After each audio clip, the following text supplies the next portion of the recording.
Hello everyone. As you know, there is a new ranked season that is just about to start, or will have just started when this video goes up, and that means it's time for me to give my usual breakdown of the decks and the format, some sample deck lists, basically ripped from game with deck codes, and basically just make them available to you nice and easily so you can have some ideas of what to do. Obviously, the usual caveat with these kind of videos, these are, not necessarily what I would do, and these are not necessarily optimal lists. In fact, they're probably not optimal lists, but they are there for you to experiment with, tinker around with, and enjoy. So, with that being said, let's go ahead and get started. There's a lot of decks to get through today, and as I say, links in the description will be there for the deck codes. And also, just before we get started, one update. You will have noticed Gate Ruler videos started going up on the channel yesterday. There will be more of those. You're going to see, it's probably going to be a 50-50 between Gate Ruler and Zenonzard from now on. I'm just making you aware, that's why you're going to see less Zenonzard videos. It's not that I don't enjoy the game, absolutely. In fact, this is the most fun I've had with the game since launch. It's just, unfortunately, Gate Ruler has also released, unfortunately, which is a game I've been very excited for, and I'm having tremendous fun with, so it is what it is. But let's go ahead and get started. Enough with the updates, I've wasted enough of your time. So, here we go. We will start with Tribal. Now, this is very likely going to be a deck that you want to play. And let me go ahead and move the thing out of the way. This is professional. We'll just drag you down a bit. There we go. A little more. Okay, it's cropped for some reason. Oh well, whatever.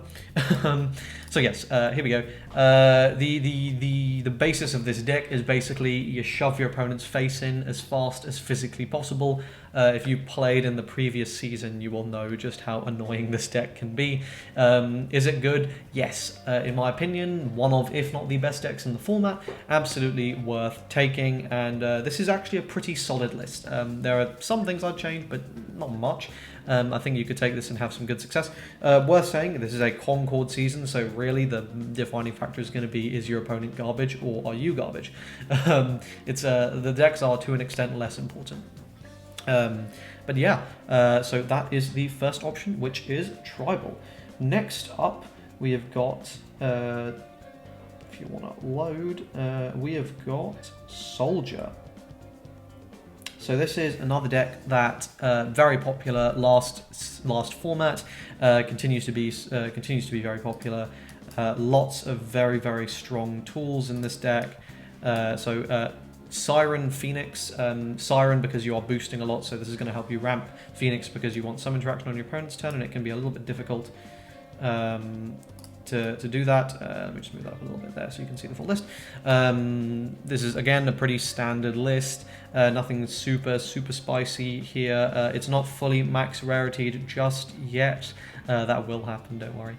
But yeah, very powerful. Lots of aggro potential, lots of control potential, lots of very scary stuff. I think again you guys will have seen this deck in the last format. I have a lot less to offer in terms of meaningful commentary because a lot of this is just upgraded from last time. So you've got a really great option in the new what is it, the Crimson Calamity or something?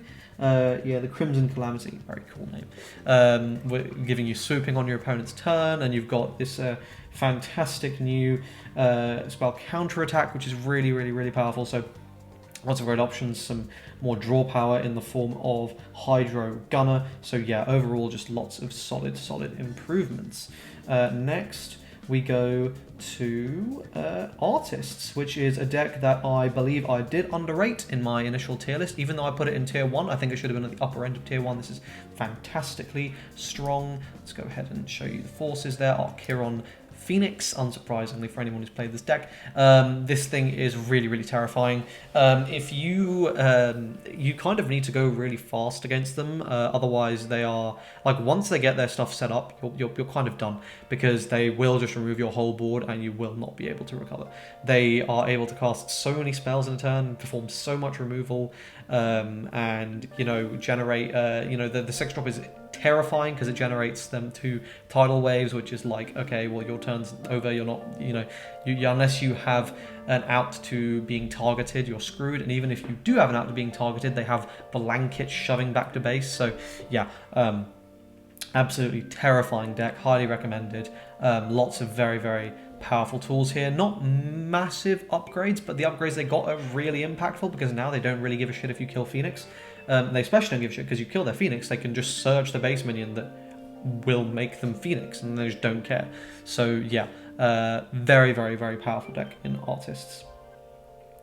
Next we have got next we've got white-green control, and this is sort of a weird deck.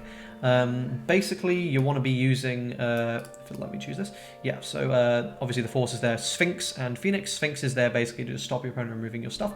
We go up here, and yeah, so you can use, basically, it's just a control deck, right? You have lots of removal tools, you use Barone and stuff, and you want to, like, sort of work your way up to the big boy who's going to be really scary for your opponent, and you've got your nice Battle Spirit boost minions there to basically, you know, make your opponent's life miserable.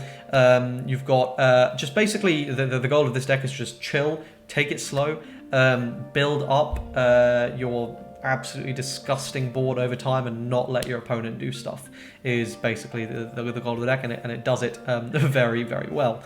Yeah, this is a great deck and will be my next showcase, which should be in a couple days, as you'll see in this video. So there is white-green control. Next we have got red-yellow mid-range. So this is going to be the new red-yellow deck, and you can see again we've got Sphinx, Phoenix there. This time it's really like, okay, I really cannot let my stuff die. It's pretty important. And then I mean, lots of sort of generically useful tools, but the big thing here is you're just going to shit out a board, and the whole thing's you're just going to go brrr interface. And obviously, you know, you've got your little Seagull Nova package in there for some removal. You got your very, very, very scary legend here. Yeah, I mean, lots of terrifying tools in this deck. I think it's very powerful. I underrated it. I fully own up to that. I underrated it. I think it's damn good. So there we go. There is that. I should say all these decks I've talked about so far I would consider to be in tier 1. So we're still going in tier 1 because next we got Vampires. And this is not the last tier 1 deck. This is Game Resist, and I actually do like it quite a lot. And I've made some changes to mine based off of this, so mine's not exactly the same, but it's quite similar, where you're basically abusing Curon a bit more, and this is fantastic. You play a much stronger control game when you play this deck, and you basically just sit there and you don't give your opponent chances to interact, and you basically just want to kind of chill and just build up your advantage, build up your board until the late game where you're just going to burn them to death. Is pretty much the strategy here. It's really fun, really strong, and I'm very happy to see Vampires in tier 1. The final tier 1 deck, I would say that's pretty, I would say it's probably tier 1. This is kind of an edge case, is Duelists, which I'm really happy about. You know, I'm a big fan of this deck. So this is Curon Sphinx, because you need movement and you need your cheaper stuff here. You can actually go without Phoenix, you don't really mind. And yeah, this is pretty standard. Cards I specifically want to call out are Shining Fist, because, I mean, look at that premium animation, and Diamond, because look at that premium animation. Like, holy shit, this might be the best looking premium deck in the game. You know, like, I think I'm missing only a few things, but I'm gonna premium the hell out of it, because my god, this thing is beautiful. Anyway, that is Duelists. Fantastic deck, super fun, actually quite hard to deal with, because, you know, removing them does nothing. So in a control-based format, this is going to be quite anti-meta. The only scary thing is going to be if your opponent banishes your whole board, but like, you can play around that. So as long as you're not an Unga Bunga idiot, you can actually play around that quite well and make your life very difficult for your opponent. And then the final decks, which are again tenuously tier 1, a little bit more tenuously here, and Angels actually end up being not quite as good as I was expecting them to be. I was obviously expecting them to be top of the format, and they weren't really from my testing. But you know, another Sphinx Phoenix build here. This is again, you just want protection. This is Pirates as your control deck, your mid-rangey, control-y, blue purple deck. Super fun, lots of ridiculous tools basically in the form of Death Shark, Xanthidai, Belphegor, and Ramirez being your primary big dick tools, because oh lord. And obviously, you know, if you do this to your opponent, they're probably going to want to kill themselves if you actually manage to get that off on your opponent's turn. And you know, yeah, fantastic card.